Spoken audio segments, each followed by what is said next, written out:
Hello, I'm Mary Stachyra Lopez for the Catholic Herald Podcast, here with Beth Elliott, whose review of the movie Unplanned will be published in the Catholic Herald later this month. Beth, can you tell us a little bit about what the movie's all about? Sure. The movie Unplanned follows the decisions of Abby Johnson to work for Planned Parenthood and become the youngest clinic director, until she witnessed an ultrasound-guided abortion that changed her life's journey to the pro-life movement. And actually here today on the line with us is Abby Johnson, who's joining us today. Thank you, Abby. Yeah, thanks for having me on. Abby, many in the pro-life movement are familiar with your story, but for those who aren't, could you give us a quick 30-second recap? Sure, yeah. I worked for Planned Parenthood for 8 years. I ran the clinic where I worked. And in 2009, after witnessing a live ultrasound-guided abortion procedure and seeing that baby fight and struggle for his life against the abortion instrument, I knew then that there was life in the womb, there was humanity there, and that I was on the wrong side of the debate. So I ended up leaving and started speaking about my experiences, things I had witnessed inside the clinic, and really trying to expose the abortion industry, but also hopefully trying to bring healing to those who have been touched by abortion in some way. The movie comes out the 29th of this month. What was the process like for you to see your story on film? Yeah, it was weird. It's still weird to see that, but it's a very vulnerable feeling. I mean, it's one thing to write about the things you've gone through or the things you've participated in. You know, it's a little different just to sort of see them visually and to know that everybody else is going to get to see them. But yeah, I mean, I'm excited. I'm excited for the truth to be exposed and to be seen in this way. And, you know, I just keep having to remember that, you know, it's not about me. I mean, this is really God's story, and, you know, I'm just trying to bring glory to Him by putting this out in public. Do you feel like there's any difference between your experience and what is portrayed on the film? No, I mean, the film is really accurately portrayed. I had final approval of the script, so I wanted to make sure that it wasn't just inspired by a true story, but that it was actually my true story. Right. And it really is. It follows very closely to the book. So what do you hope people take away from this movie when they see it in the theaters? Of course, we hope that people who are on the fence or people who are pro-choice will go and see the film, of course, and have a conversion of heart. But I think that there's, even within our own movement, there's a process of conversion that can take place in all of us, where we really begin to have an understanding of why women make the choice for abortion and what they go through during that abortion experience. I think one of the most frustrating things I hear from people who are pro-life is they say, I just don't understand how a woman could have an abortion. And that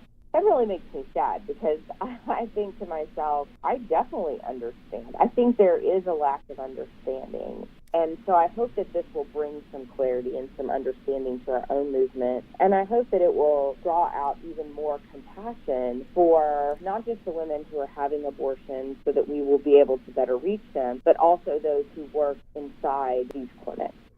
I have to admit, I'm a little bit nervous about seeing it myself just because of the images, but I know that there's also like a lot of people like me out there, and I was wondering if you had any thoughts on that.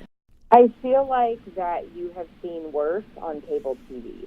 Yes, there are images of the live abortion that I saw. There are images of some blood in one of the scenes, or two scenes. But seeing this type of stuff feels very normal to me because of what I've experienced. So it's hard for me to put myself in a place where somebody would go, oh my gosh, that's so shocking, because unfortunately this was my life for 8 years. But I think it's something that we all need to see. I mean, I don't think we need to just keep our heads in the sand or say, well, I know everything there is to know about the abortion industry. Like, I promise you don't. I ask people, like, did you see The Passion of the Christ? Most people did. This is not near as bloody or gory as Passion of the Christ. Sometimes things are hard to see, but it doesn't mean we don't need to see them. Right. Can you tell us a little bit about what you're doing nowadays? Yeah, we reach out to abortion clinic workers, people that work in the industry, and we help get them out. We provide comprehensive help for them, helping them with new employment, legal assistance, spiritual help, emotional help. We have licensed therapists on staff. We provide healing retreats for them. So really anything that they need, we're there to be that safety net for them.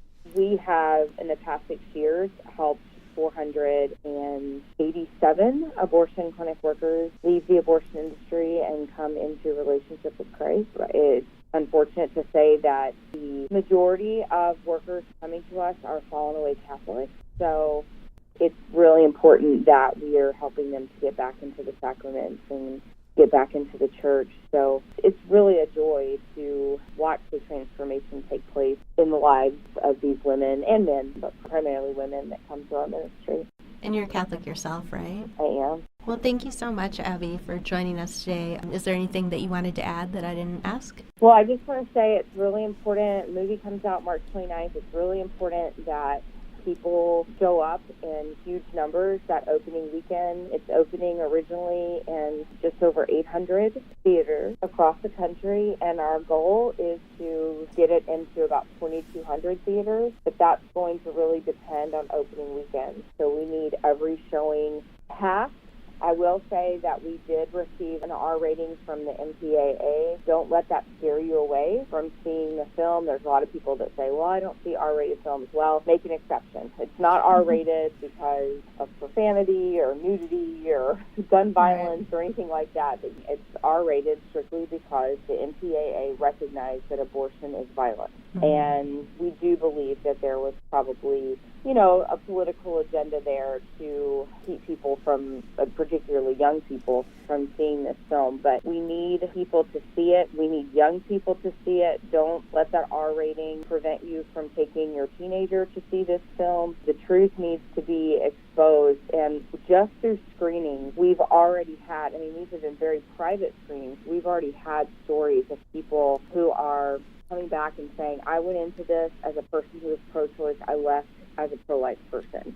So conversions are already happening, and we need this really to spread like wildfire throughout our country. I think our country is ready to see the truth of abortion. That's great, and I'm appreciative of you sharing your story so publicly, like with your book and the movie and everything else. Thank you for having the courage to share your journey.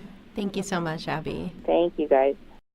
You can read more about Abby Johnson and the movie Unplanned in the March 28th edition of the Catholic Herald.